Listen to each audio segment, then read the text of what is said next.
Hello, আসসালামু আলাইকুম। আগের যে ক্লাসটা নিয়েছিলাম সেখানে আমি আপনাদেরকে লাইন্স আর হামস আঁকা শিখিয়েছিলাম। কিভাবে আপনারা লাইন্স ড্র করবেন আর হামস আর্ট করবেন এগুলো। সো আজকে আমি আপনাদেরকে শুধু লাইন্স আর হামস ব্যবহার করে 4 রকমের বর্ডার ক্রিয়েট করা শেখাবো। সো সেখানে আপনারা শুধু লাইন্স আর হার্মসটা ঠিকভাবে দিতে জানলেই আপনারা এই সুন্দর বর্ডারগুলো ক্রিয়েট করে ফেলতে পারবেন। 1 নাম্বার যে বর্ডারটা আমি আপনাদের দেখাচ্ছি, এটা প্রথমে 2টা লাইন্স ড্র করবেন, তারপর আরেকটা লাইন্স ড্র করে হার্মস আঁকবেন।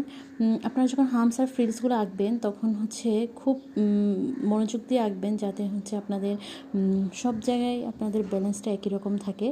দেন দেখেন কত সুন্দরভাবে লাইন্স আর হার্মস দিয়ে আর উপরের লাইন 2 লাইনের মাঝখানে অংশটা ফিল করে দিয়ে কত সুন্দর একটা বর্ডার আর্ট করলাম। দেন যে দ্বিতীয় যে এটা লাইনটা ড্র করতেছি, সেখানে আপনারা আগেরটার মতোই উপরে একটা বর্ডার 2টা লাইন ড্র করে সেটা ফিল করে মোটা একটা বর্ডার ক্রিয়েট করবেন। দেন হামস, দেন ওই যে স্প্রিংয়ের মতো আপনারা ওই অংশটা আর্ট করবেন।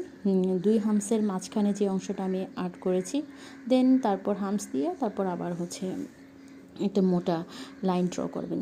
2টা লাইন ড্র করে মাঝখানের অংশটা মোটা করে দিলে একটা মোটা লাইন ড্র হয়ে যায়। তারপর যে থার্ড যে বর্ডারটা, এটা খুবই সুন্দর বর্ডার। এটা আপনাদের একটু মনোযোগ দিয়ে খেয়াল করতে হবে। এখানে হামস আঁকার পর আপনারা একটু হালকা বাঁকিয়ে চিকন পাতার মতো ড্র করবেন। এটা যদি আপনাদের বুঝতে সমস্যা হয় আপনারা আমাকে কমেন্ট করে জানাবেন। আমি চেষ্টা করব আরও স্লোলি করে ভিডিও করে বুঝিয়ে দেওয়ার জন্য। এই 3 নাম্বার বর্ডারটা আমার খুবই পছন্দের একটা বর্ডার। আর লাস্ট যে বর্ডারটা দেখাচ্ছি, এটা আপনারা শুধুমাত্র টির মতো আঁকবেন আর হামস আঁকবেন। লাইন, টি আর হামস, এটা আপনি খেয়াল করলে বুঝতে পারবেন যে আমি 2ভাবে এই টিটা আঁকছি। এটা আপনারা যখন ভিডিওটা দেখবেন, যারা নতুন তারা আপনারা একটু স্লো করে ভিডিওটা দেখবেন, স্পিড কমিয়ে ভিডিওটা দেখবেন। এই আমার 4টা বর্ডার। একটা বর্ডার আঁকার সময় ভিডিওটা স্কিপ হয়ে গেছিলো। ওকে, আপনারা দেখুন তাইলে।